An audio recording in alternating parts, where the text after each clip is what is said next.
झारखंड एक ऐसा राज्य जिसे प्राकृतिक संसाधनों से भरपूर माना जाता है, लेकिन जब बात आती है शिक्षा की तो आज सबसे बड़ा सवाल यही है, क्या झारखंड में शिक्षा का स्तर धीरे धीरे गिरता जा रहा है। ये सवाल सिर्फ आंकड़ों का नहीं है, बल्कि हर उस माता पिता, शिक्षक और छात्र की चिंता है जो बेहतर भविष्य की उम्मीद में शिक्षा को सबसे बड़ा हथियार मानता है।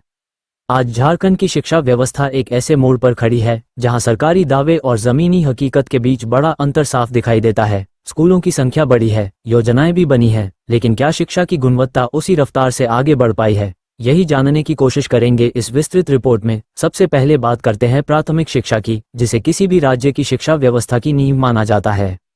समय पर डिग्री नहीं मिलने की वजह से कई छात्र प्रतियोगी परीक्षाओं और नौकरियों के अवसर खो देते हैं। इससे उनमें निराशा बढ़ती है और कई बार पढ़ाई छोड़ने का फैसला भी करना पड़ता है। तकनीकी शिक्षा और कौशल विकास की स्थिति भी पूरी तरह संतोषजनक नहीं कही जा सकती। आईटीआई, पॉलिटेक्निक और प्रोफेशनल कॉलेजों में पढ़ाई और उद्योगों की जरूरतों के बीच तालमेल की कमी देखी जा रही है। छात्र डिग्री तो हासिल कर लेते हैं, लेकिन उन्हें रोजगार के लिए जरूरी स्किल नहीं मिल पाती। सरकारी योजनाओं की बात करें तो झारखंड में शिक्षा को बढ़ावा देने के लिए कई योजनाएं चलाई जा रही हैं। मिड डे मील योजना का उद्देश्य बच्चों को स्कूल से जोड़ना है। छात्रवृत्ति योजनाएं आर्थिक रूप से कमजोर छात्रों की मदद के लिए हैं, लेकिन इन योजनाओं के क्रियान्वयन को लेकर अक्सर सवाल उठते रहे हैं। कई बार छात्रवृत्ति समय पर नहीं मिल पाती, फॉर्म भरने की प्रक्रिया जटिल होती है। जानकारी के अभाव में कई छात्र इन योजनाओं का लाभ ही नहीं उठा पाते। मिड डे मील की गुणवत्ता को लेकर भी समय समय पर शिकायतें सामने आती रही हैं। हालांकि पूरी तस्वीर सिर्फ नकारात्मक नहीं है। झारखंड में ऐसे कई सरकारी स्कूल और शिक्षक भी हैं जो सीमित संसाधनों में बेहतरीन काम कर रहे हैं। कुछ स्कूलों के परिणाम राज्य स्तर पर सराहे गए हैं। कई छात्र राष्ट्रीय और अंतर्राष्ट्रीय स्तर पर अपनी प्रतिभा का लोहा मनवा रहे हैं। लेकिन सवाल यही है कि क्या ये उदाहरण अपवाद हैं या व्यवस्था का हिस्सा बन पाए हैं? क्या हर बच्चे को समान अवसर मिल पा रहा है? शिक्षा विशेषज्ञों का मानना है कि झारखंड में शिक्षा व्यवस्था को मजबूत करने के लिए सिर्फ योजनाएं बनाना ही काफी नहीं है, बल्कि उनके प्रभावी क्रियान्वयन पर भी उतना ही ध्यान देना होगा। निगरानी और जवाबदेही की कमी भी एक बड़ी समस्या मानी जाती है। स्कूलों की नियमित जांच, शिक्षकों की उपस्थिति और पढ़ाई की गुणवत्ता पर अगर सख्त निगरानी हो तो हालात में सुधार संभव है। इसके साथ ही शिक्षकों के प्रशिक्षण और समय पर नियुक्ति पर भी जोर देने की जरूरत है। अभिभावकों और समाज की भूमिका भी बेहद अहम है। जब तक समाज शिक्षा को प्राथमिकता नहीं देगा, तब तक सरकार के प्रयास भी अधूरे रहेंगे। बच्चों को स्कूल भेजना ही नहीं, बल्कि उनकी पढ़ाई पर ध्यान देना भी जरूरी है। आज झारखंड एक ऐसे दौर से गुजर रहा है जहां शिक्षा पर किया गया हर फैसला आने वाली पीढ़ी का भविष्य तय करेगा। अगर आज शिक्षा की गुणवत्ता पर ध्यान नहीं दिया गया तो कल इसके गंभीर परिणाम सामने आ सकते हैं। तो सवाल फिर वही है, क्या झारखंड में शिक्षा का स्तर गिर रहा है? जवाब आसान नहीं है, लेकिन इतना तय है कि चुनौतियां बड़ी हैं और समाधान के लिए ईमानदार और ठोस प्रयासों की जरूरत है। शिक्षा सिर्फ एक विभाग नहीं, बल्कि पूरे राज्य के विकास की रीढ़ है। अगर यह मजबूत होगी तो झारखंड का भविष्य भी मजबूत होगा। झारखंड के कई जिलों में प्राथमिक विद्यालयों की स्थिति चिंताजनक बनी हुई है। कई स्कूलों में आज भी शिक्षकों की कमी है। कहीं एक शिक्षक को 4-5 कक्षाओं की जिम्मेदारी निभानी पड़ रही है।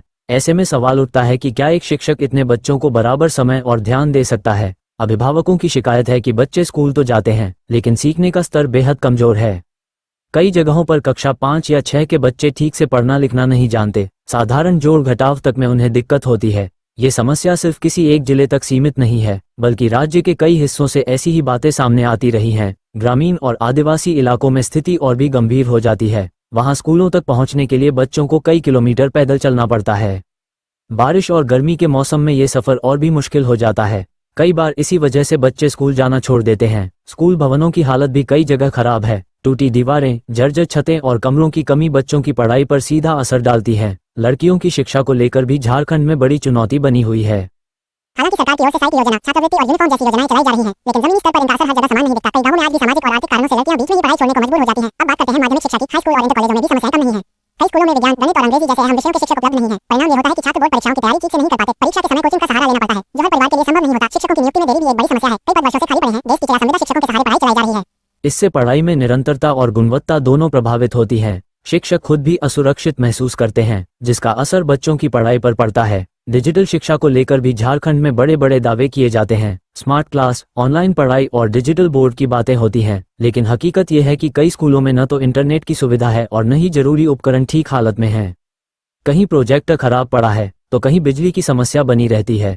ऐसे में डिजिटल शिक्षा सिर्फ एक सपना बनकर रह जाती है। कोविड महामारी के बाद ऑनलाइन शिक्षा को एक विकल्प के रूप में देखा गया था, लेकिन झारखंड के ग्रामीण इलाकों में ये प्रयोग ज्यादा सफल नहीं हो सका। स्मार्टफोन, नेटवर्क और डेटा की कमी के कारण हजारों बच्चे ऑनलाइन पढ़ाई से पूरी तरह कट गए। इसका असर आज भी उनके सीखने के स्तर में देखा जा सकता है।